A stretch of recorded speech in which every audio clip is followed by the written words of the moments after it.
And she is with the USDA's homestead in Dallas, Texas. And we have David Polk, and he is the Sassafras Creek Farm in Leonardtown, Maryland. And we have Adam Reed from Victory Farm in Moscow, Idaho. And Josh Payne from Payne Farms in Concordia, Missouri. And I'm just going to ask you guys, what year are you in farming and what really got you started? I'm on year 2, and what got me started with this is trying to provide nutritious food for my family. And I mainly do, our main thing that we do right now is pasture poultry for egg layers. And we started off with that because we started off very small with 3 chickens back in 2008-ish. And it was kind of evolved, and we found that that was an easier product to sell than vegetables because the American diet, people don't eat a lot of vegetables, but they eat a lot of eggs. So we started the poultry business in order to just help, I guess, subsidize our growing up our own food, and then some of us that wasn't that. We just kind of started from there. And what about all you guys know, if you could speak up so everyone can hear you in the back. The microphones is for the recording and not for the speakers in the room. I'm David. I'm in Maryland. We do about 6 acres of organic vegetables and about 7 acres of grain. We're in our 8th season. I'm a veteran. I'm retired from the Navy, and I was looking to do something a little bit different when I got out of the uniform, and so I decided to work with my hands, be my own boss. I love the idea of growing healthy plants and healthy soils. Probably a closet hippie at heart, so that kind of grew up in the 70s. And so that really spoke to me, and that's why we got started farming. It's great. Anybody's considering doing it. I'm Matt Reed. I've got Victory Farm in Moscow, Idaho. This is my 8th season farming. It's my 5th farming full time. We grow about 3 acres of certified naturally grown vegetables on about 30 acres that we're working on transitioning out of conventional dryland grain production into diversified vegetables and fruit, and maybe some animals down the road. Oh, and what got me in,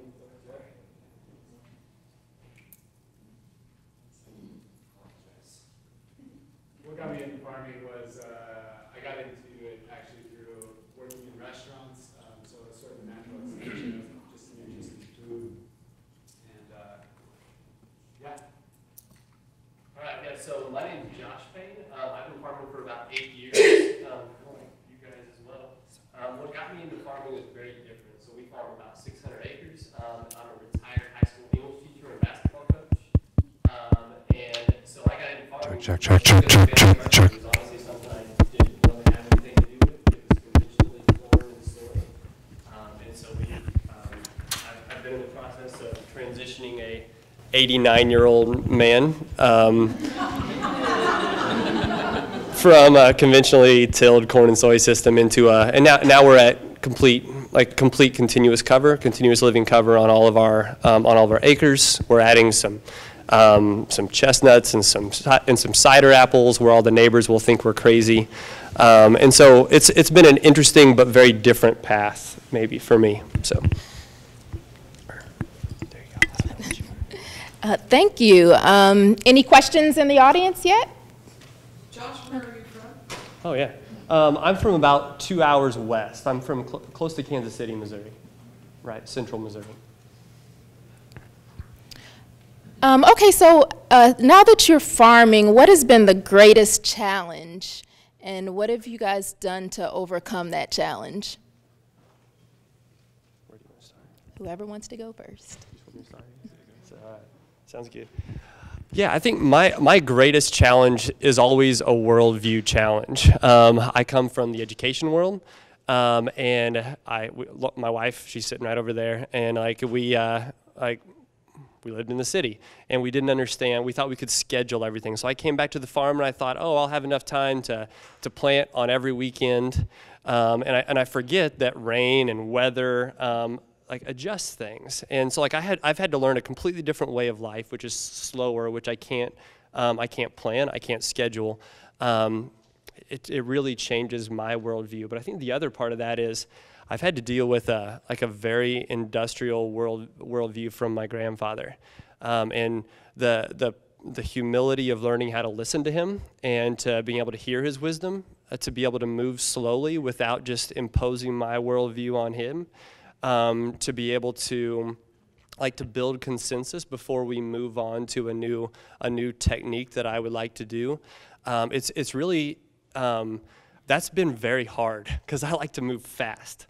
I like to rush into things, and a lot of times that gets me in trouble. And so, like the ability to sit kind of in the messy middle of life with people who disagree with me, I think is a really important challenge that I've had. But at the same time, it's promoted a very healthy perspective on dealing with disagreement. I would say that my biggest challenge has been access to sufficient water, and of good quality. And the area where I live is kind of a dry Mediterranean climate, so we get a lot of rain, but we get most of it through October and April. And we also have a very short growing season of about 100 days, frost-free. So in those 100 days, we can have maybe an inch of rain. So we've got a really low producing well. We could put in a bigger well, but it's kind of a gamble. So what we did to overcome that was put in 30,000 gallons of above ground water storage in big plastic tanks, and that serves as a buffer for our low producing well so that we can have the sufficient irrigation that we need when we need it, and that pretty much we blow through that by about the time it starts to rain again. So it's we've had that system in place just for one season, and it's been a total game changer. I'm not young anymore, but I have the same challenge as any other new beginning farmer would. I grew up in suburbia, and so did my wife. We had gardens as a kid. That probably planted the seed, literally.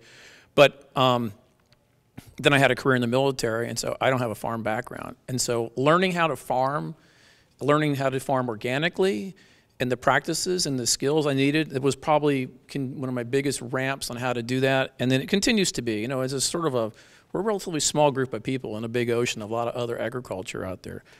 So that was probably my biggest challenge, the technical skills, the production skills. And then as I started to realize early on that it's a business, and pretty soon you start to figure out hey, growing's cool. That's what brought me to the table, to get in my hands in the dirt. But pretty soon you realize you're running a small business like any other small business person, and you have to kind of manage that less glamorous, kind of less sexy stuff behind the scenes, which is employee management, paying taxes, doing payroll, in my case, keeping organic records. And so and I didn't have a business background, so I tried to figure out how to do all that. It was kind of a big challenge in learning how to do that. QuickBooks. And then the other piece of that was, as a market farmer, which is I guess most of us are, maybe not so much you're big scale, but we're all market farmers, and finding that outlet, finding who's going to buy it, how to distribute it, how to get it to the different buyers. That's a constant thing you always are working on as a farmer. I don't care how many years you've been doing it as a market farmer, you're always trying to figure out who's my next buyer before you plant that seed. So all keeping those networks developed. And then how did I solve all that stuff? Just an endless desire to sort of soak up any kind of knowledge I could, whether it was through books, finding like-minded mentors in my area, people that said, we're doing what I want to do, we'll be a market farmer, find the best one out there I could. Just an organic guy. I want to learn how they're doing their systems, go and talk to them, befriend them, and then attend farm conferences, do things like this, and just a constant pool of searching out information from like-minded people is kind of how I started. And it's a continuing process all the way, every day. Every year it's something like, I want to do something better. Because, you think about this vegetable farming, and I'm sure grain farming the same way, you kind of get one chance every 12 months to do it. And then you got to take a bunch of notes and take some lessons learned and start over again the next year. So conceivably, it's one of those things you really got to pay attention to. In the off season, if there is such a thing, depending where you are, then you're always trying to figure out how to make process improvements. So that's kind of the nature for my operation. For me, I would say my biggest challenge has been time, because this is not all that I do. I'm not full-time. I said my biggest challenge is time, because this isn't all I do. In addition to working a little bit, wifing a lot bit, and homeschooling 3 children who are not into farming and who play lacrosse and basketball and, you know, all their activities. So my biggest challenge has been time. And one solution that I just came up with last week was I put all my obligations to everyone else on a calendar, and then I also plugged in times that I need to be on the farm because it's spring and, you know, it's time, like I really have to be there. And so I just told everybody, I know you need me, but don't schedule, this is what we have to do, this is what I would like to do, and try not to ask me to do anything in those times, because I love you and I would probably give up myself for you. So hopefully, you know, just try not to interrupt that flow. And then also just the other issue with being that I'm an urban farmer, there's a lot more pressure on urban farmers because we're so close and so accessible. And so there's always people who want to come by.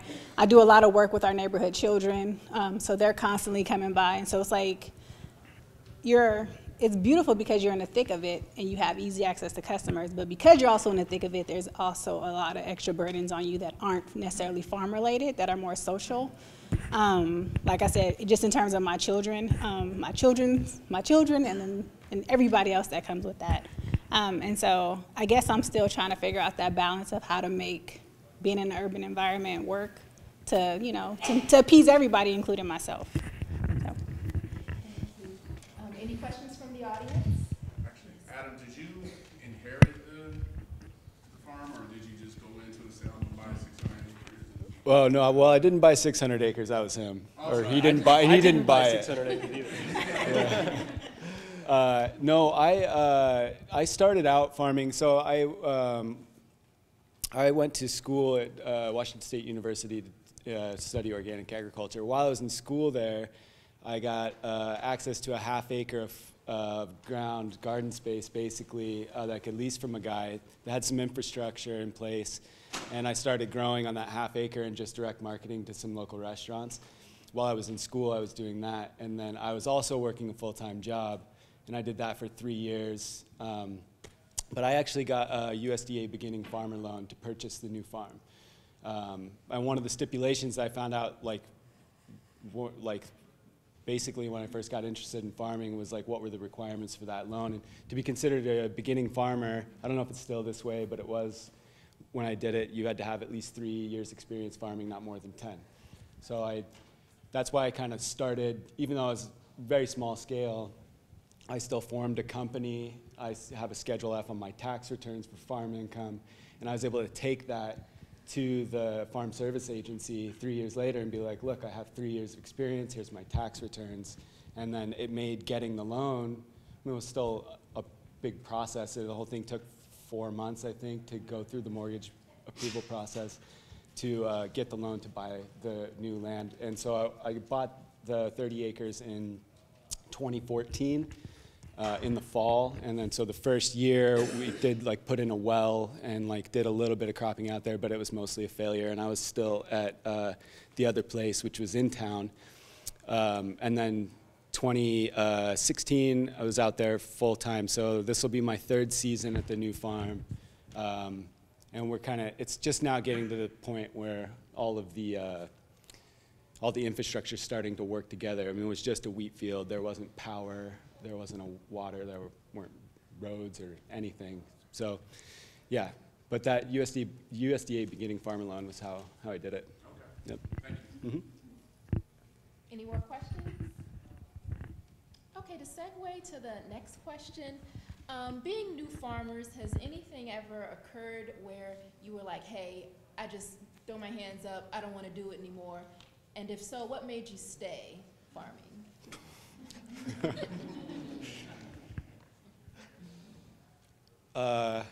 Yeah, okay. Well, one thing that I would say is I built last summer. I got behind on so many other tasks because I had put all my energy and effort into, I'll back up. There was an existing structure that used to be a horse stable on our property. And so I converted that horse stable into a chicken coop. And in my mind, this was the last chicken coop I was ever going to build. Well, what I didn't know was that the people who had the property before me didn't get a permit for that structure. And so the city just told me that I have to take the structure down. So I was wondering, is it worth taking it down? And then, you know, just all the money, the time, and the effort, because I thought I would be working on something else this part, you know, for this season. But I'm back to doing the same thing I was basically doing last season.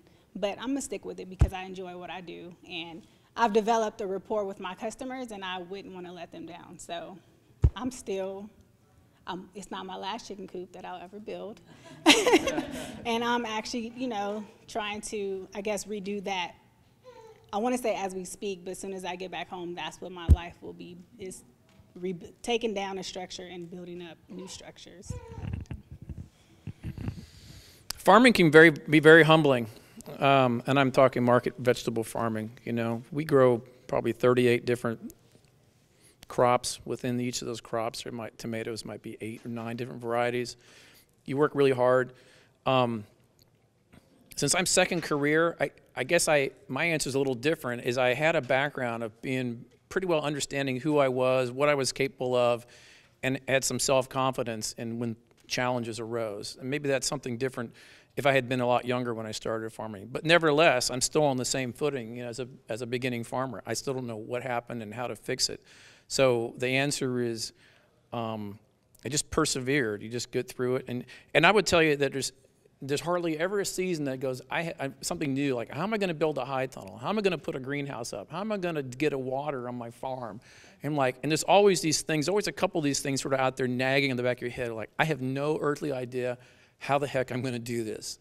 And you just, for me, I just start researching it and start asking questions, and I just tell myself, I'm going to get through it. One way or another, I'm going to figure this thing out. I'm going to crack the nut, and I'll put enough energy into it. Eventually, it'll come together. And more often not, we solve it. I don't know. I think that's sort of a farmer's chutzpah. Everybody sort of has that. That's what makes you successful after a couple of years. Yeah, I would say that, again, I go back to this water thing. There are a number of other challenges, but the one that really, I almost did me in my first year, 2015, luckily I still had that half acre in town that I was growing on. But on the new farm, first year out there, we put in the well in the spring as soon as the driller could get out there when the soil was dry enough that he could get his rig out. I didn't have enough money to pull power in yet, but we got the well in, so I had a generator to run the well pump. And I just planted about half an acre of squash and pumpkins on black plastic mulch, and had the irrigation all set up. And I was like, great, you know, we got the well in, I'm planted, you know, we're ready to go. And somebody steals the generator that I was using to run the well pump, which cost me $3,000 and I was just renting it as a stopgap so I could just get some water on these plants that I just planted. And it was in June, and it was a really hot summer, and it was really dry, hadn't rained in probably 30 days already, and temperatures that weekend were 105 degrees. And I had all of these little baby transplants, and this half acre of squash, sitting there on black plastic mulch, and I was like, what if I can't do this? Like, what if I'm just totally deluded in my estimation of my own ability? Am I crazy? And I just left the farm. I was like, well, I can't, I'm at my wit's end with this thing. And that was a pretty early on. But I came back to the farm in 3 days when the weather had kind of cooled down a little bit, and 80% of the plants are still alive. They wanted to live, and that was, like you said, it was really humbling. These things don't need me as much as I think they do, and then also, even when it's really, really bad, you don't lose hope, because, you know, things will get better. And it's, you know, it's been a process. So I've had enough failures now to know that, like, hopefully no single one will take you down. But yeah, you just kind of keep pushing forward. Yeah, so farming with an 89-year-old, this happens about once a week, probably. I've been called more curse words, bad names than you can imagine, coming, you know, from my grandfather. But the kicker was, my wife and I had this dream of this point of intersection, right? This beautiful piece of agroeducation. And we have this all laid out, and we go through an EQIP grant, go through the entire process. Everything is ready to sign on the dotted line. My grandpa said, "Oh, this is good. We'll go ahead and do this," right? This is last year. And the day I'm supposed to sign it, the veto card comes out. And it was this point where I was like, you were just tearing down, just destroying this beautiful dream that we have. And I don't know if I don't think I went back for 3 days, but it wasn't like, it was literally just because of a crushing dream. And I was trying to think, like, your question's really good. Why did you stick with that? Like, because I really didn't want to. And I think, like, I really just wanted to leave and go back and be a teacher and do something that I was, like, successful and good at. But I think, like, the answer for me and for us is always this idea of covenant. So like we approach marriage through this idea of covenant, that, like, I'm going to be faithful to my wife, and she's going to be faithful to me, and our faithfulness is independent of each other, right? So I have to be faithful whether she is or not. And it's the same thing. I think I have to have a covenant in a way with my grandpa that says I cannot leave because you're family. And in the same way, I kind of think we have to have a covenant with the land. Like, in some ways, maybe my covenant with the land is stronger than my covenant for my grandpa, because I want this soil to be healed. I want this soil to be regenerated, and I know that it can't happen without me. And if I leave, it's going to be broken once again. So I think maybe a covenantal perspective, like that I've carried with me through life, like, just would not let me leave. So. Thank you. Any questions? Yes. Yeah, what are some resources that you guys have come across, authors that you've read, publications that you subscribe to in your journey? So can I ask what context you're looking for? So, like, because a lot of the stuff I read is for large-scale farming, but, you know, that definitely intersects with a lot of General stuff like Michael Delan or Richard Manning, all the way to really specific stuff like the stock and grass. Man, you've hit all of them already, right? No, I mean, I go, like, my reading goes everywhere from Gabe Brown, say, up in North Dakota, and a lot of, like, integrating livestock and cover crops and annuals. Dave Brandt, a lot of cropping system, is an Ohio guy. I really like Mother Earth News, and I pull more stuff from Mother Earth News into my crop field maybe than anybody realizes, which is an interesting idea. Man, there's so many of them. I'm trying to think. Eric Tonesmeyer is a fantastic permaculture guy. He did something called the Carbon Farming Solution, which proposes carbon sequestration, but he also wrote a really accessible book called Paradise Lot, where he talks about some permaculture things. And then for me, like, I read a lot of theology because I'm kind of a nerd. And so there's some really fantastic like theological writers that I go to. A guy named Walter Brueggemann, who hits the Old Testament through a perspective of land, which is, like, a fantastic resource. And then a guy named N.T. Wright, who kind of wrote a book called Surprised by Hope that actually caused. I was reading this book in a tractor, which was driven by GPS steering, which caused an entire change in my worldview. So, like, I could just go on and on about books. So. Former English teacher. I think when I was getting started, I was really interested in the small-scale vegetable production, so I read a lot of Elliot Coleman's stuff. Those books are great for getting a start. More recently, like Jean-Martin Fortier's The Market Gardener was a really good book. As far as, I tend to be more interested in stuff that's going to give me insight into process. Let's see here. I actually get a lot out of Instagram. I know that doesn't really count as reading, but I don't have a whole lot of time. I follow David on Instagram. He's great. Just follow him. I'm going to get you a bunch of followers.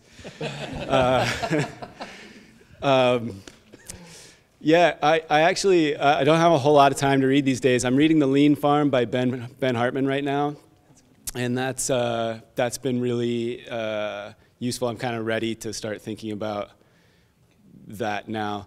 Yeah, and then so most of the reading when I have time to read in the winter, I like to read recreational stuff. So I read a lot of fiction and poetry, and I try not to think about farming too much in the winter. Yeah, so. We farm year-round because in Maryland, Southern Maryland, we can do that through high tunnels.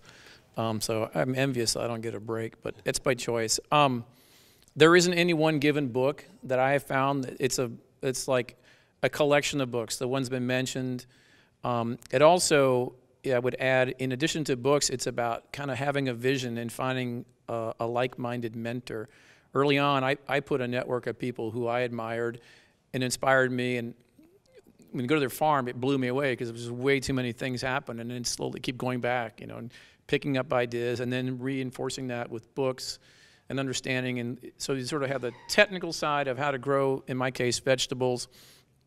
And there's the basics. There's the commercial production guides, which I've kind of learned to understand and appreciate because it's talk about plant fertility. And then there's sort of the other cultural things you'd have to do. And then there's the marketing pieces, and there's the business pieces. So it's a collection of any given number of books, but I think it really kind of starts what gets you going in the beginning. I read Elliott Coleman as well, and so you go to my house, I have a library full a stack of just different stuff. It's just and the more you learn, the more you realize you're like, I don't know crap. I don't know anything, I need to learn more about this, and so it's an ongoing process. So my recommendation is just grab the first book that inspires you and open it up and start going from there. And pretty soon you'll find another one as a reference, or someone else will talk about, hey, so-and-so here, Roxbury Farm from New York has this whole, online production guide. It's free, pretty soon you're looking at that. And then you're going like, oh, well, they got some information from Cornell. It's just like this degrees of separation. And pretty soon it all just sort of, so wherever you want to start is probably just easy enough as anything, I think. I would agree, but I will plug the public library. I am a heavy library user, so whatever books that, like I'm into permaculture, I have a permaculture certificate, so books pertaining to permaculture I read. Like I said, I'm in an urban environment, so books that pertain to urban gardening, Facebook, there's market gardening groups, there's urban farming groups. Anything that, like he said, like David said, that captures my soul and that appeals to me, then I just start journeying down that, and then like it'll shoot you off to just so many different avenues. So I can't particularly say that there's one book, because I also study biodynamics, so, and there's things about it that I still use from biodynamics that I integrate. There's things from permaculture that I integrate. And so you just read and you just get this wealth of knowledge, and then you figure out what works for you, and then you implement it, and you're constantly learning. Like he said, the more that I learn, the more I realize I don't know. But it's also kind of invigorating because there's never a dull day. And even conventional farmers, and there's nothing about me that wants to be a conventional farmer, but I find that I learn from them too. And then also the mentoring network, because I had an idea, like for instance, like I'm installing an orchard right now, and I had this idea of what I wanted my orchard to be like, but I had never really seen one in person. And then I went to a TOFGA conference, and I met a guy who described my orchard that I had in my head. And so then I went to his farm, and then he became like a mentor to me. And so it's kind of like, and then he started talking about all his experience, and he named a book, and then I go get that book. So it's just kind of like I don't know if we're answering your question, but to me, everybody is a wealth of information, even if it's one little nugget that you gain from a book. You can start with just companion planting if you have a home garden, and then that'll open up a whole list of books that you can reference. I would add a couple more things I forgot. So SARE actually has a lot of really good publications, and that's a really good resource. Also, I read a lot of extension bulletins, so just from universities all over, just by searching around the topic that I want, like if I'm trying to figure out what's going on with my tomatoes in my high tunnel, extension publications can be really useful for a lot of that stuff. And they do the work. They have the workshops. Yep. So SARE has the workshops, and then they have all their little books on or their pamphlets on a little CD-ROM that you can just insert. So yeah, it's a ton of information out there. Great. Thank you. I saw a question in the back. Yes. I'm brand new at this, and so growing up on my family farm, it was so much different from what I'm doing now. And so the weed, to me, that bad word, weeds, is like huge for me today, where before how that was done, when I was young and how that was all gone about, you know, I mean, a weed in the farm to my grandfather, that was a really bad thing, to have a weed out in the field. But now it seems like a lot of my time, even in this small space of what we're doing and working to develop and grow, are there things as far as, is this too elementary? I mean, the weeds, it just seems like they're always there. Oh, you're right. You want to get rid of weeds? Yes. So I have this. I like to think about revisioning things, right? And so the weed of choice, the popular weed right now in farmers that they want to eradicate is water hemp. But you know, it's this. In a lot of places in the world, they eat it.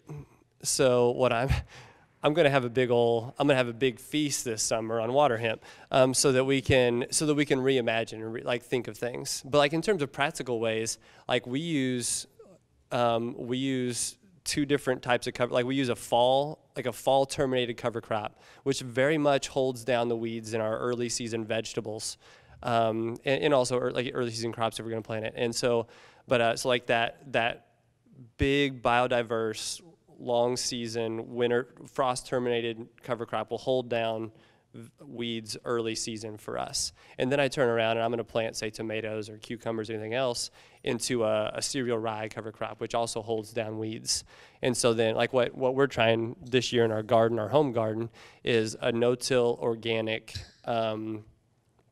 like gardening situation. But that's how we've done it. Like thinking frost killed for early season and cereal rye for summer has worked pretty well for us in small scale in the past. Like that's practical. Like I don't know, where do you live? Up near Kansas City, Lee Summit, that area, been through there. Yeah, I'm close to you. You should come see it if it works. If it doesn't, you can pretend I didn't say that. We planted everything early March 15th, and then it got cold and snowed, and so who knows how that goes. But yeah, that would be my cover crop answer. I would say that your weed management strategy is going to depend a lot on what weeds you're dealing with specifically and what your scale is and what tools you have at your disposal. But I would say if there are two things that you could do broadly that would have a big impact on your weed, three things. Never let them go to seed. Weed them when they're small, like, you know, cotyledon stage if you can, maybe first true leaf. That was way easier to kill them than when they're, you know, a foot tall. And avoid mixing the soil, bringing new weed seeds up to the surface if you can. So like rototilling, if you can avoid it, you're going to leave all of those dormant weed seeds in the weed seed bank down below where they're going to be germinating. So if you can just minimally disturb the soil, don't let them go to seed, and weed them when they're small, I think regardless of your scale, you're going to have a fair amount of success, and you can just work on depleting the weed seed bank. I think that's a good answer. I have nothing else to add. There's books out there, you know, part of comprehensive books. Just dig in and start researching it, and then find some local farmers in your area and doing what you want to do and say, hey man, how do you deal with that weed? What's your recommended strategy? It's an ever ongoing challenge, and as I said, it's a thing that takes a long time to eradicate. Every organic farmer I know is always working on weed control management, so don't feel bad. Erica, have you done anything for No, I would agree with Adam. Any more questions? Yes. Can you talk about your process for experimentation? Do y'all feel like you can experiment on your farms? And do you feel like there are enough institutional or support programs to catch you if you do fail at a big scale? As I said earlier, we're running a business. It takes a while for that sort of sink in. You know, the profitability, there's the sustainability three-leg, you know, it's about growing sustainably, but it's also the principle of being sustainably financially and a little bit spiritually, because that's what, you know, gets you through those challenges. And so with that in mind, the context is we begin to learn in our market, and everyone's different, like what works for us, what sells and what doesn't sell. We keep records, we're a market farm, but we're also get inspired to try new stuff every year. I mean, who doesn't? If you're a vegetable grower, for instance, you know, like the new catalog comes out, it's like, ooh, I want to try that. But you have to kind of go back to basics. And my wife and we have a conversation. It's like, hey, what do the sales look like? We make it very sort of analytical, and we say, and Ben Hartman, who's written some great books recently, he's called The Lean Farm. I recommend that if you're into that. He's from Indiana. He talks about this. He says, in my farm, profitability is very important, as well as other things, but he says, I only do 15% of something new every year. That sort of scratches the itch of like trying something, easing into it, and not betting literally the farm on something new and something different. So we take that same approach. We sort of, I got some stuff from Johnny Select Seed. If everybody know those guys, they like me. I'm happy. They're sending me stuff to try on my farm, you know, and I was like, okay, I'll try that.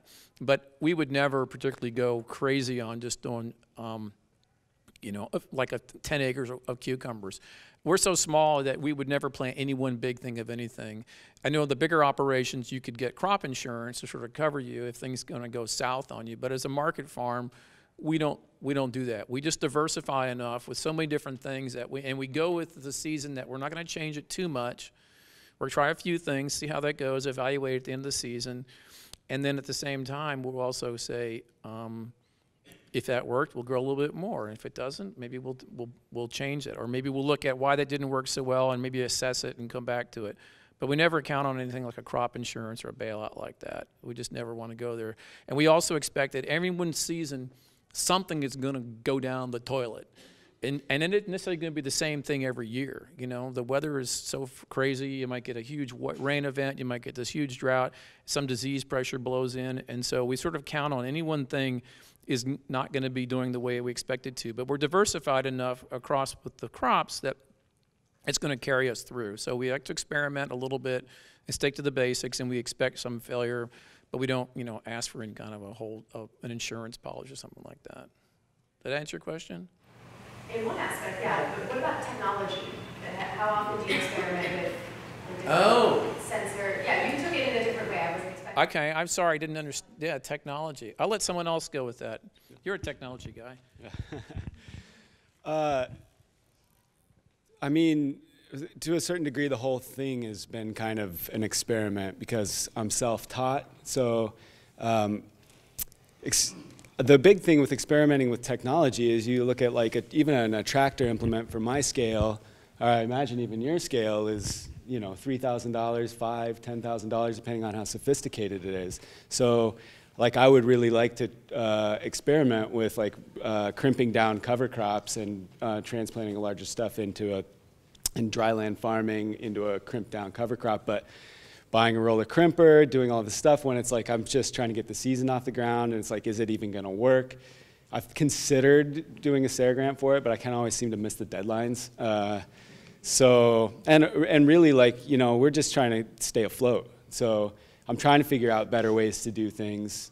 And I do like gear, and I like, you know, I like my equipment as much as the next farmer, I'm sure. But yeah, you know, there's a financial hurdle to experimenting too much. You know, you got to kind of put your resources where you feel pretty sure they're going to pay off. And so, yeah, I think, you know, we experiment to a certain degree, but I think largely we learn a lot from other people's failures, and then we wait until, you know, like we're sure this Power Harrow thing is going to be worth $2,000. Like, we feel really good about that. Like, so, yeah. Experimenting with equipment is, I guess, difficult for that reason, but I would love to do more of it. If somebody wanted to buy me some equipment so I could learn how to use it, I'd be happy to. Well, and a part of your question, didn't you ask how can research institutions support Did I hear that right? How can research institutions support innovation? Or did I just want to talk about that? So I was gonna, well, I'll take your question. I think you did. But a part of that, like the research that I read, that I'm always trying to find, I have to be very careful that I don't jump to conclusions based upon a system that's done. Like, so for example, one of the things we're trying to develop is a continuous living cover system in a corn-soy rotation, because I know that speaks to my neighbors. My neighbors want to be able to have a corn-soy only rotation. So how can I help? So a part of that is I have to question whether I can plant soybeans early, an early variety soybean early, which will get them off early enough so that I can plant a long season cover to go into corn, right? The problem is, if I go ask any land grant research organization, pretty much everyone that I found, they're going to tell me I can't do that because of some moisture problems, because of heat, and they'll tell me why. But the problem is they're not doing that research in a sustainable system.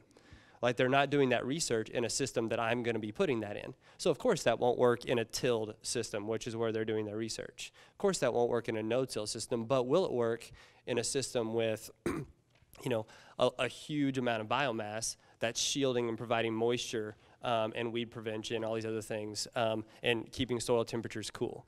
So I would say, I guess if I were to answer the question I wanted to have asked for researchers out there, is do stuff in, do your research in a large, just a big variety of situations, so that way it can actually speak to all these.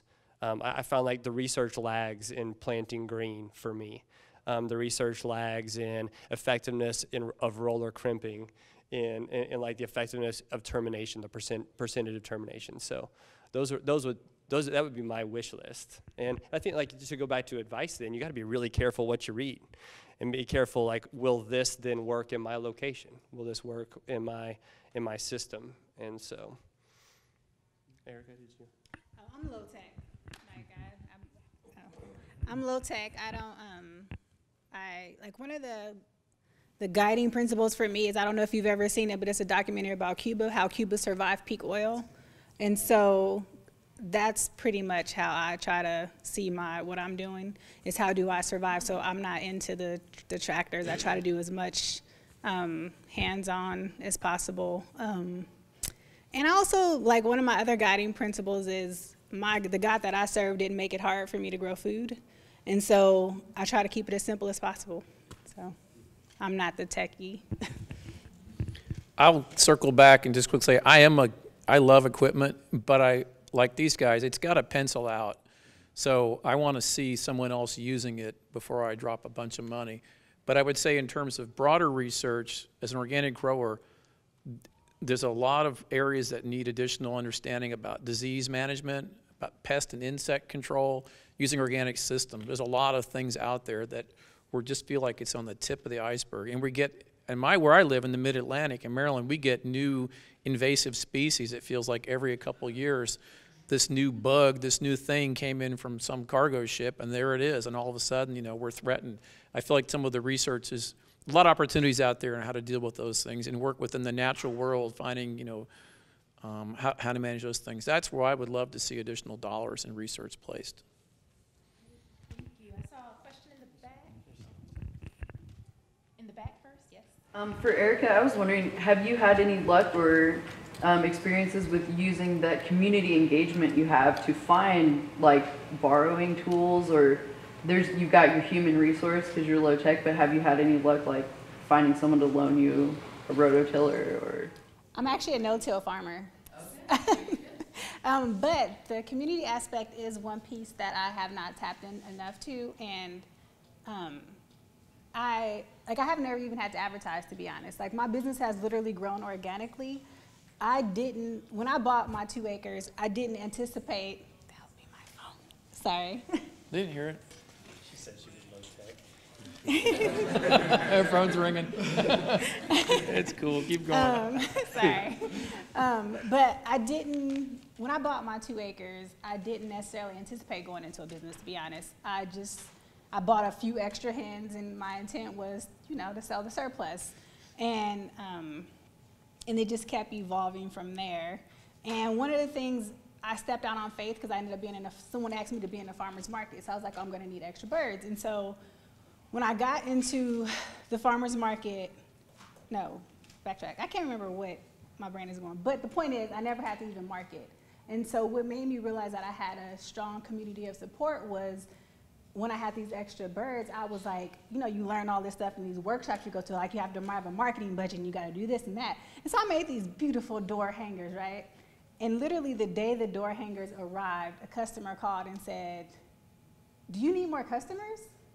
And I was like, yeah, I just got door hangers. And in literally 15 minutes, I had 30 new customers. I never passed out a door hanger.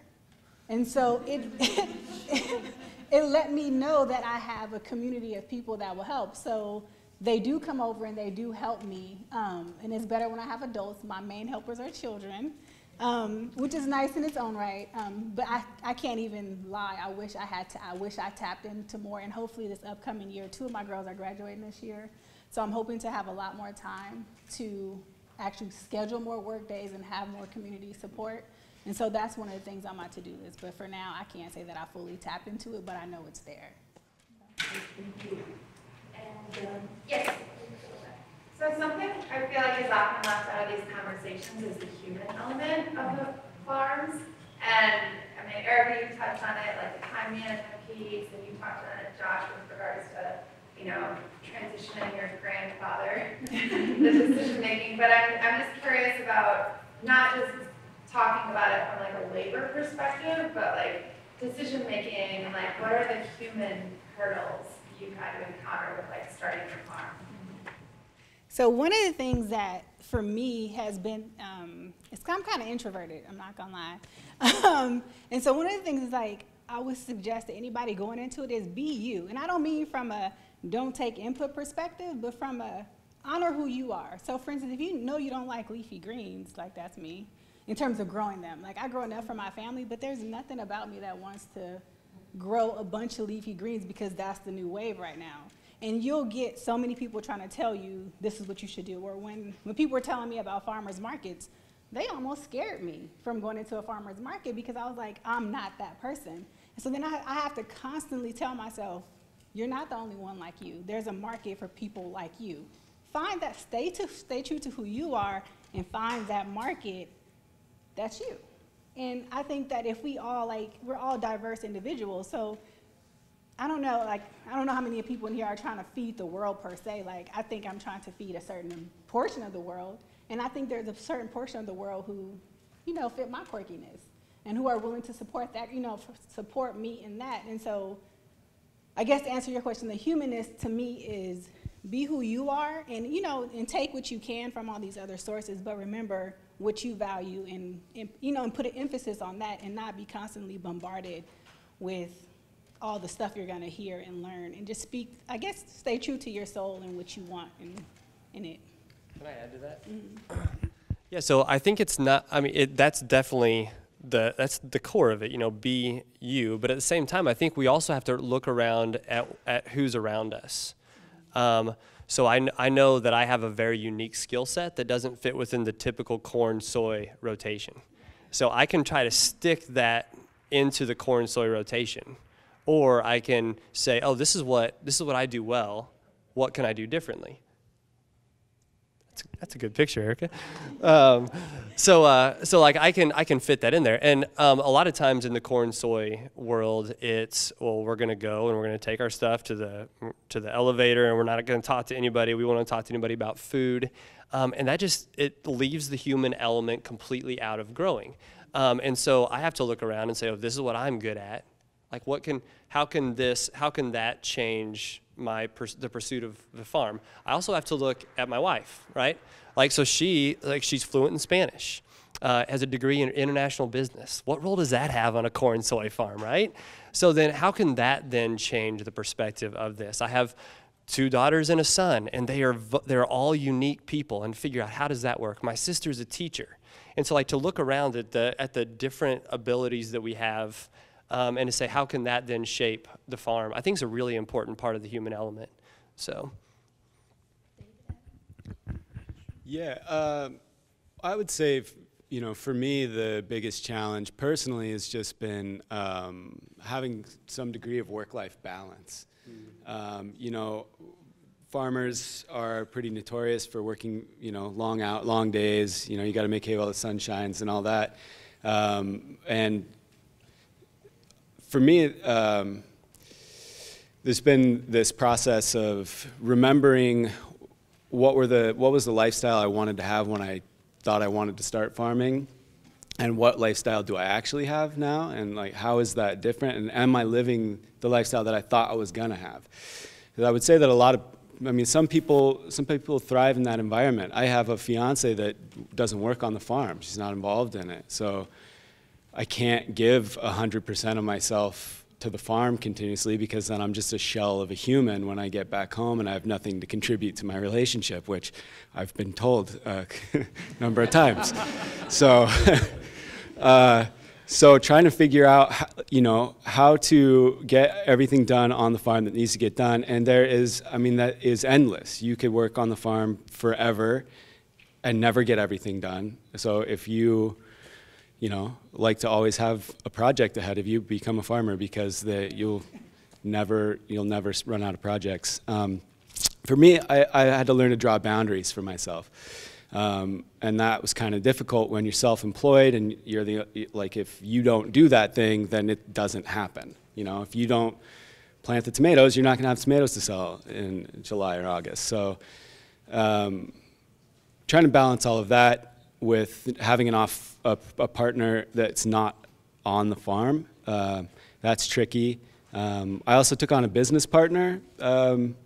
Last year was our first full year working together, and that's been interesting. It's been very good. It's just been like, I mean, she's the reason that I can be here, you know, because now she can watch the farm, and I have way more breathing room, but then, you know, I'm not used to having to share the financial decisions. I'm not used to having to, the first year was kind of hard. Like, well, how are we going to do this? Like, well, how did you do it? Like, you know, and that was like a lot of compromise. I think the farm is stronger and way more resilient now. But it's been a process of learning to let go of some control.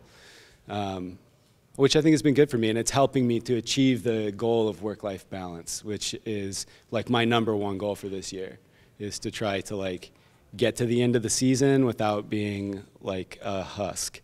So, yeah. One thing I can add to that is one of my mentors, the guy who I told you about the farm, Tim Miller, he gave me an equation. I don't remember it off the top of my head, but he gives an equation on how to give the work-life balance. And if you contact me, I can share it. It's nothing major, but at the same time, it was very, it helped me a lot, especially when I first started 2 years ago, because I'm like you, my husband isn't necessarily a farmer, nor my children.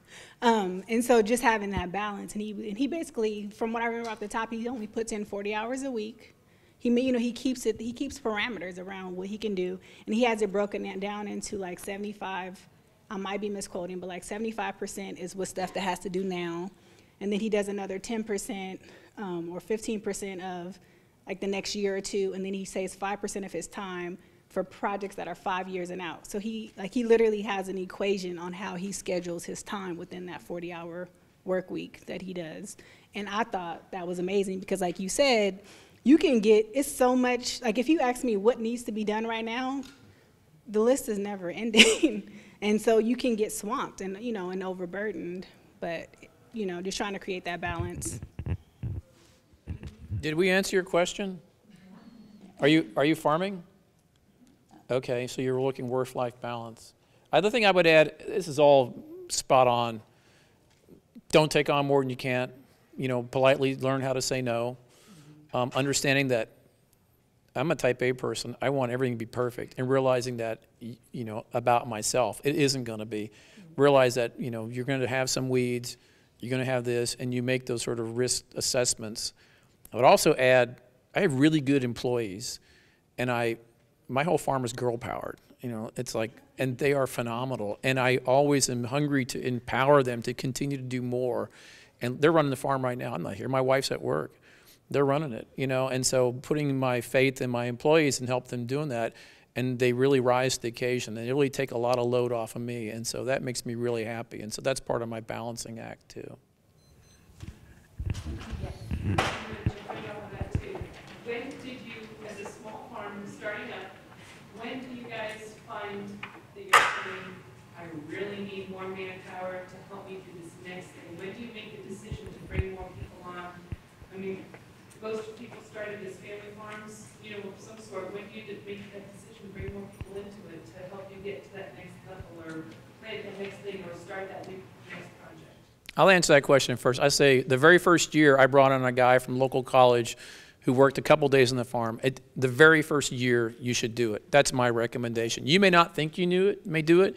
You may think you can handle it all, but there's sort of a power of having more than one person working on it collaboratively. It's nothing more than just the morale boost of having something, but there's just this positive thing. So I would say, and I'm real, let me be careful here. I don't have volunteers. I don't do apprentices. I pay my people as much as a living wage as I can. I think that's really important, to respect the labor that they're doing and not to try to feel like I'm taking advantage of them. And so I would say, put that in your budget the very first year. And only if it's a couple times a week, it'll pay huge dividends in my experience. Yeah, I would agree. I, from the very first year, always had at least one other person, at least part-time, just because I always say it's like 1 + 1 = 3. Your productivity goes through the roof by adding just another set of hands. And I haven't really found, we run a really small crew. It's just me and my business partner, and we have one part-time employee. And then we'll do like a work trade or something like that for bigger projects with other people. But yeah, I would say pretty much right away. And then the other thing that I've struggled with in the past was feeling like I'm about to crest the hill with like things, start clicking. We'll start, but I need more manpower, but I can't quite afford it yet. And it's like I'm kind of caught in this place where I can't afford to hire people to like. I have all the other stuff in place, but I'm like not quite. And because of, it's how long it takes between planting and harvesting and selling a crop. It's like you got to have the liquidity, to span that gap. And that can be kind of tricky, especially in the first few years when you're putting in infrastructure and all that kind of stuff. So what did you do to solve that problem? Because a lot of the people I'm talking to too, they're in that crop stage. They're needing the help and they can't afford that kind of help yet. I guess growing slowly. For me, it was basically selling off half my business and taking on a partner. And that was huge because the other thing about our area is that we're 2 land-grant universities like right across the border from each other. So we have our labor pool is college kids. So they might want to work there one summer, and then you spend all of this time training them, and then they're off to the Peace Corps, they're doing something else the next year. And so it was hard for me to find consistent year-to-year help, and so I wanted somebody who was vested in the farm. So that's why I did that way, and that's been really great. I mean, I'm getting everything I wanted out of that decision, and then that we're able to be now more productive. And yeah, we got an intern, and then when she finished her internship, we hired her, and then by the time she had completed her internship hours, we were far enough into the season where we were like through the scraping the bottom of the barrel in April, and starting to make sales so we could actually afford to kind of pay her. So I think probably taking it on growing slowly, but yeah, like we have a real small crew, so that's kind of how we did it. And she's actually coming back this summer, so she's going to be back part-time again, and that's going to be great. We're trying to make a lot of use of the interns, because with the 2 universities there, WSU's got an organic program, U of I's got kids that are in soil science and horticulture and stuff looking for internships. So we're trying to tap into that resource too.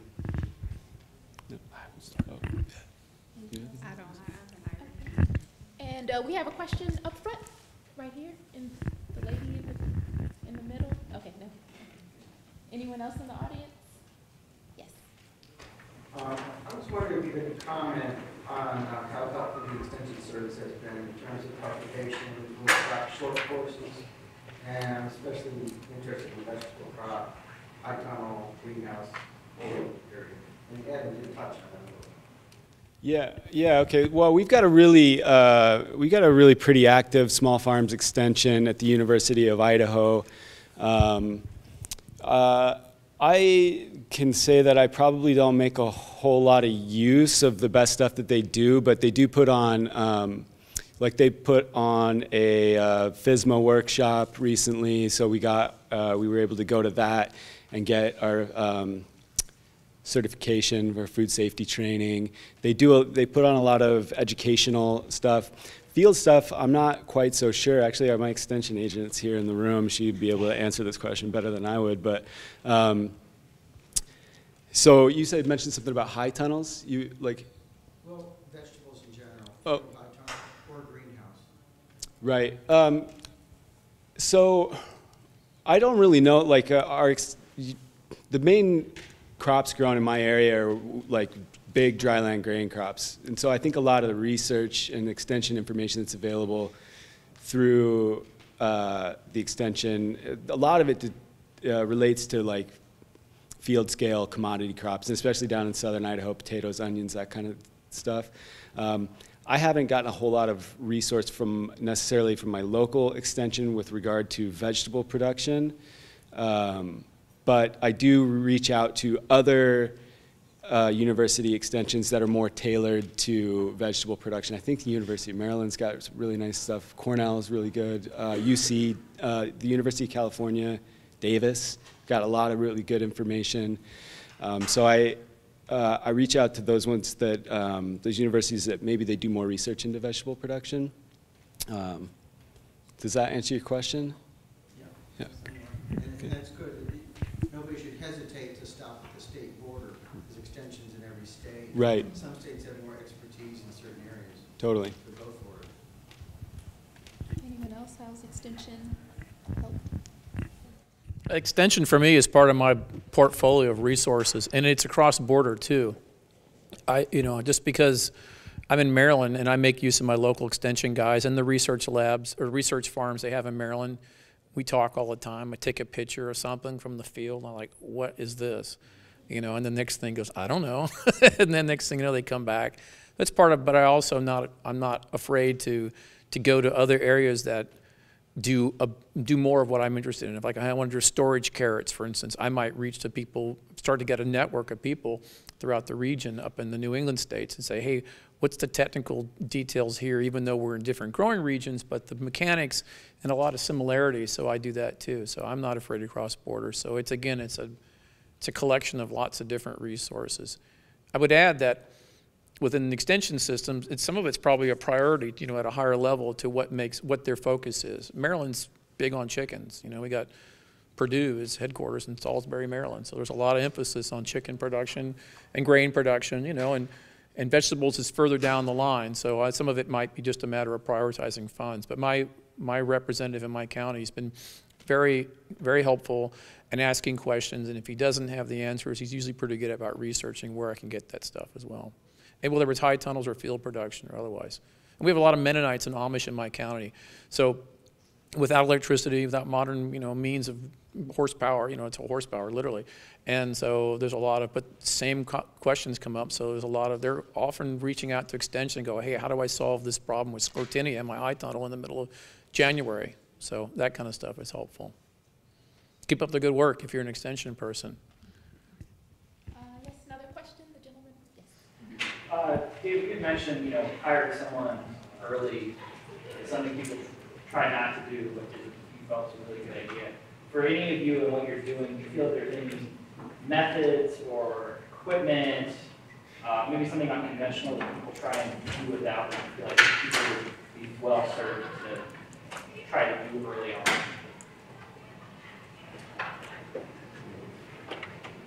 Can you elaborate a little bit on the Sure. question, Is there anything that people, when they're getting started, they think they can do without that you feel people should try to do sooner?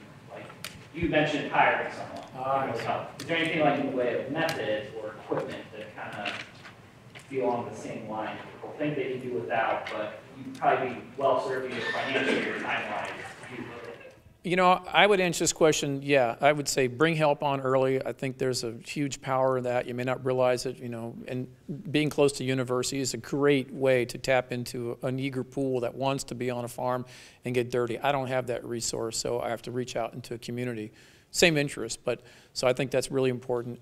I would also say, I've heard many more experienced farmers say, they look back over their career and say, you know what? I scrimped and saved and every penny, and I didn't want to take a loan from a bank, and I wish I had done that in the beginning because I struggled with an old piece of X, Y, or Z equipment, and I should have got a loan, you know, where it made sense. I sort of, you know, penciled it out, seen other people, and spent the money to buy a tractor because I'd been way better served over the course of my career if I'd done that. So they say, don't be afraid to go into debt, but do it smartly. Can I throw a? Oh, yeah. So. I'm going to throw a curveball from a row crop farmer. I would say plant trees. It's like, seriously, like, I mean, trees are going to, like, you know, we're starting on it this year. But I've read a lot. I've talked to a lot of people. And most of the 65, 70, 75-year-olds that I talk to say, man, I wish I would have planted trees 30 years ago. Say what? That depends where you are. Isn't that the same farming answer always? Depends where you are, right? Like, you know, in Missouri, we're looking at chestnuts because the University of Missouri and the Agroforestry Academy is big on chestnuts. They have local stuff they can help me get started with and local expertise. You know, I'm partial to, I'd say plant perennials because then, you know, then I've got understory stuff that I'm planting that's locally adapted to mine, and especially natives. Like the more natives that I can get on my farm, the better. So, yeah. So, like, you weren't expecting that from a corn soy guy, were you?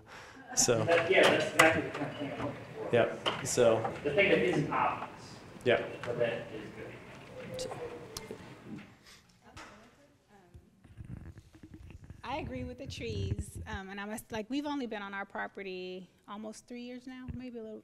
And the first year, I wish I could have planted trees, and I must admit, we did plant some the second year, and we planted more this past fall. But I would also say make sure you have a vision because trees are pretty permanent. And so even though I wish I planted them when we first got there, and my children really wish that we planted them because we're doing mainly fruit trees, you also have to know you have to see where you want them. And part of it too is you have to observe your property and figure out how are you going to move and maneuver on that property. So yes, plant them as soon as possible, but also don't rush in, if that makes sense. Because like even now with like I told you, my chicken coop issue, what I thought was going to be one space is now being transformed. And if I had planted trees there, which I thought was going to go there, then that would be a whole nother level of money lost because I would have to, transform a space. So I would say don't rush in, but at the same time rush in and plant trees. So can I give a practical bit of that? So like, and practically, I really like to utilize. I know this is in Missouri that we're going through. In the Missouri EQIP program, they're paying for I think 80% of a lot of the agroforestry practices that we're going to start, and that's regardless of scale. There is good money in Missouri right now. There was not enough people. There weren't enough applicants. So, like anybody could have done that, and then it would have been. Like the financial help is there to start that. They'll help you with planning. They'll help you because great point there, by the way, Erica. Like that's a great. Maybe you should come farm with me so you keep me from doing these crazy things. But it's like there's really good financial assistance for some of that stuff in Missouri anyway. Is that to that or? Well, and after trees yes. in row crops, it's fascinating. So is that for? Riparian, for soil stabilization, for a crop, or what? In conjunction with equipment, your interest in switching from row crop, ideally to trees, or just having diversity? Yeah. So all of the above. So like a part of that is I got started from a continuously tilled conventional system because of soil health. I started thinking, how could I make my soil healthier? And the first step for that was no-till. I could do some no-till. And then I realized quickly that wasn't good enough. And so then I moved towards cover crops. And then I realized that wasn't good enough, so I moved towards planting everything green and continuous living cover. And then, like, the next logical step for that is a perennial system. Because, like, really, when you come down to it, like most no-till farming systems, organic systems especially, you're gonna have to restart succession at some point. And so then, at that point, you're like a really, really good long-term no-till organic situation is gonna be perennial. And so, like, for me, then the movement towards soil health led me to perennials. That also leads me towards catching soil and diversifying and realizing that right now corn profits on an acre on a large scale is like $200 an acre, and chestnuts, once they're mature, say like 8 or 9, like kind of early maturity, like I could be profiting $8,000 an acre. And so, like, looking ahead into that, wanting to diversify, wanting to use talents and skills that we have, all of the people and soil and crop stuff comes into it. And chestnuts are really good. My daughters like them. So, sorry, you were gonna. So. Oh, yeah. Were you gonna say something earlier? I was just gonna make a comment about the question you asked regarding what to invest in early on. I definitely want to second what David mentioned about debt. A lot of people I know are really debt averse, and that's smart. I would say avoid bad debt, but good debt, low interest loans that you can get maybe through the Farm Service Agency. They've got a microloan program, which is really good for small farms and very reasonable, like 2% interest. I mean, it like barely keeps up with inflation, so it's a really good loan. And the big thing I would say is to invest in your infrastructure and make sure that your infrastructure that supports your farm is in working order, because the last thing that you want to do is get into the middle, like jump in and start planting and then have somebody steal your generator and then you can't water your crops, right? So making sure that you've got, you know, I wish that I had done that better. I wish that I had taken a little more time to get the infrastructure in place, because it really, you don't think about it, but like you know, if you have to irrigate or you need power to run a cooler or you need whatever, roads, fencing, windbreaks. I mean, you can, like he was talking about planting trees. I mean, all of that stuff is really the foundation that allows you to conduct your farming operation. And if you have that breaking down from the get-go or not working properly, it's really going to hamstring you. So I would say that would be, I mean, maybe it's kind of obvious, but it wasn't to me, so. Any more from the audience? Yes. I was just wondering,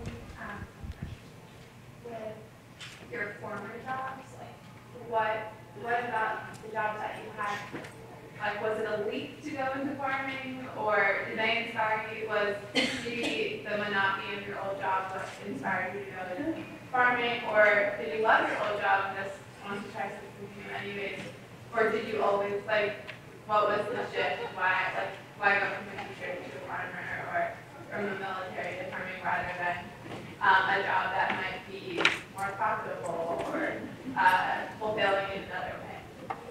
Yeah, well, so I got my interest in agriculture from working in restaurants, and I was actually living in Chicago and working at a restaurant, and this restaurant was buying food from some local farms, and I just felt really good about that. I was like, this is really great. And I was actually trying to pursue a career as a musician and a recording engineer in Chicago. So I was like doing that and then working in restaurants because I wasn't making any money doing music. And so for me, something just kind of clicked. Like I had been on this path of like starting to eat vegetarian, and I had, you know, sold my car, started to ride a bike, and I was like, for me, organic farming is this logical extension of like where kind of my value system was headed. And so it was a way for me to be able to live my value system and feel good about what I was doing at the end of the day. So at a certain point, it was like it built to this point where it just clicked, and I was like, oh yeah, that's what I should be doing. So it wasn't really, you know, but I had to get to a point where I was ready to kind of leave music behind, and I was ready to leave restaurants behind a long time before that. So, Yeah, for me, it was I was very motivated by, some of those more socio-environmental issues, and yeah, so I just didn't realize it until I was 28. Josh, David, Erica? After what? After. Oh, okay, sounds good. Yeah, so I mean, mine's just so different because of the family dynamics involved. There was at the time 84-year-old grandfather who couldn't do it anymore without me, and so then he loses vocation, he loses purpose in life, and that's a hard thing to watch and to be a part of, and to kind of stand by and realize I could do something about it. So that was. I went through a long mourning period. Like, yeah, you guys probably all left because you wanted to. I went through a really long mourning period of the loss of my teaching vocation and calling, which might have been facilitated with a grandfather maybe more open to change, but at the same time, like. They did it because they wanted to. I did it because I had to. But what's been fun about that is being able to stay and being able to persevere within that, like the covenant thing we talked about earlier. It enabled new life and a new vocation, like the combination of the two. That's for me. But again, that's so different than everybody else. And so, I don't know. That's that. Well, the bulk of my adult life has been geared around serving my children. So I started off in social services, working with foster youth. And from there, I became a teacher. So I was independent living skills coordinator for foster youth. Then I went to teaching. Then I went to real estate. All of it moving me closer to be a servant for my children, really. And then, like I said, I started growing because I wanted to serve my children healthy food. And so it was just like a natural extension. And like even what I'm doing now, like if someone would have told me, I'm from San Francisco, California, by the way. Backyards are about a fourth of this room. So if anybody would have told me where I'm gonna be, that I would be doing what I'm doing now, I would have probably just said, let me have some of what you're smoking, like, to be honest. The first house I purchased, I didn't want any greenery because in my mind I was gonna be a real estate mogul. And I didn't want to have to maintain a yard. And so really I can only attribute where I am now is to trying to be a great mother and wife, and that's providing wholesome food. And so this is like the natural extension from there, if that answers your question. Are you farming right now? Are you thinking about it? I'm teaching kids on Friday. You're what? I'm teaching kids on Friday. Okay. I think everyone has their own calling to get on the land for lots of different reasons. I retired from the Navy and I served my country, it sounds corny, but my whole adult life was serving my country. And I felt the calling to continue to serve in a way that I wanted to do out in the outdoors, in the field, with my local community. It gave me a sense of purpose. I was really needed to have that, as opposed to picking my uniform up, putting on a suit and tie and going doing that. Nothing wrong with that. It just didn't appeal to me. I wanted to do something different. And so that's what brought me to it. But everybody has their own story and own journey. And I think it doesn't matter how you get there, as long as whatever inspires you, because it'll evolve over time, for sure. So I would just say, ease into it. Yes. And then there was this other, I was talking to a guy who farms, and he said that I was touring his farm, because I don't know if you do it now, but oftentimes when you're first getting started, you go visit gardens and farms, just trying to get an idea of what's out there and trying to see where you fit in. And I was visiting this one farm, and he said, I feed 30 families and I service 2 restaurants. And when he said he serviced 30 families year round, in my mind it instantly popped up, oh my God, he's doing God's work. And so it stuck to me. I was like, I don't know if I can feed 30 families. And I didn't know where I was going at that time, but to me, like, that always stuck out to me. And I'm still trying to figure out how many families I want to serve. But him saying that sparked something in me, like, how many families could I, provide nutritious food for? And so that was also another guiding factor. And it's still guiding me in trying to figure out exactly what my role is in this industry. Just one more thing. If you're a market farmer, there's a really sense of deep satisfaction to be able to sell amazingly delicious food to somebody in your community. Right. Man, you come back from a market or whatever experience you're for CSA farm, it makes you feel really good and empowers you to continue to want to do that. And no one ever says, you're doing what? You're farming? And no one ever says that's the silliest thing. And they look at you like, well, great, that's a lot of, but it's very powerful to have that sort of feedback. It's sort of self-fulfilling. So, you know, I think what fuels a lot of what we do because of that very reason. Thank you. We have time for one more question. Yes. Can I'm working with a friend who is going to be opening a farm-to-table restaurant. And she's working on building that base with her farmers. But I've gotten in a little bit of that, but I see that that is really the base of what she's doing, is her farmers and that really close work that they're doing together. And something that I learned is she's working. We've had 30 tastings now from her home of about average of 50 people at each of those. And so what she's doing is developing a menu that changes seasonally because she'll be working around what is grown as much as she can locally within her area. Have any of you, my interest is working with that, and I mean that I see that as a really wonderful relationship as something. So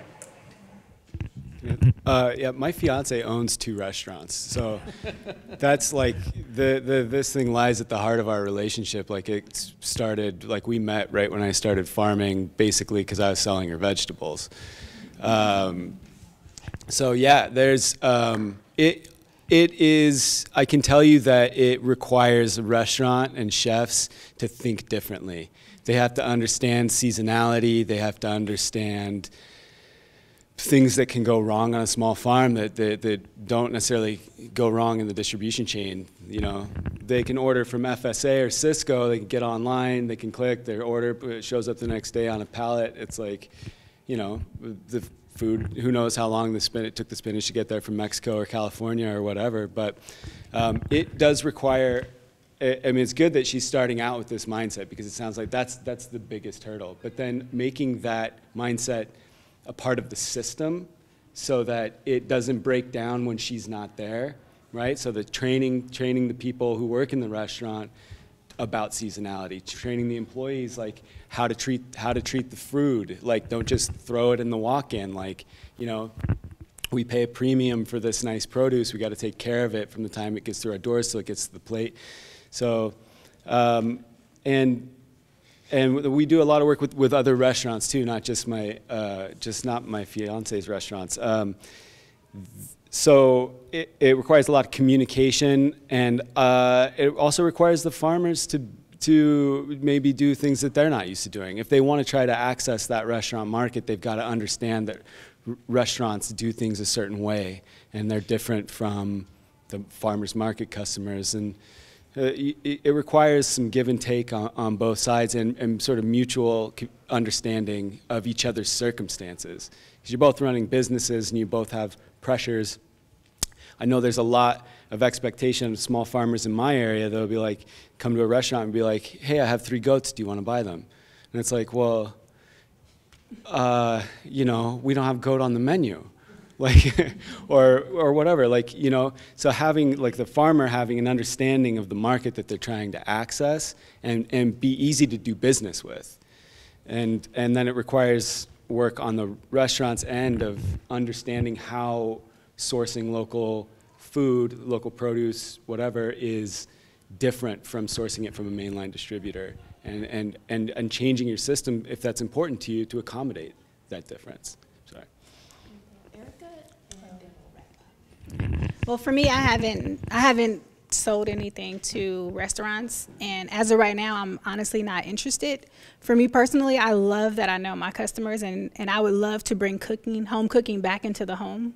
And so that's one area that I like to focus on. And if I one day I'm gonna get more time to, and like I love your friend's idea. Like even for lunch, I was sitting next to a friend of mine, and I was like, oh my God, you know how many people could just grow this at their own home? Like the lunch we had, almost everybody in this room, if they don't live in an apartment, could produce that meal. And so that's what I'm more interested in, like at my heart, is getting home cooked meals back into the home instead of always going out. Because and to be honest, I live in the hood. And most of them aren't going to farm-to-table restaurants because they can't afford it. And so just trying to bring affordable food into homes again, I should say affordable, nutrient-dense, quote-unquote, organic food into the homes is what my mission is, not necessarily restaurants. But not to say that I don't like them, because I totally enjoy lunch. No. Great. Well, it's 2:30, so we're finished, and thank you all, and also thank you all.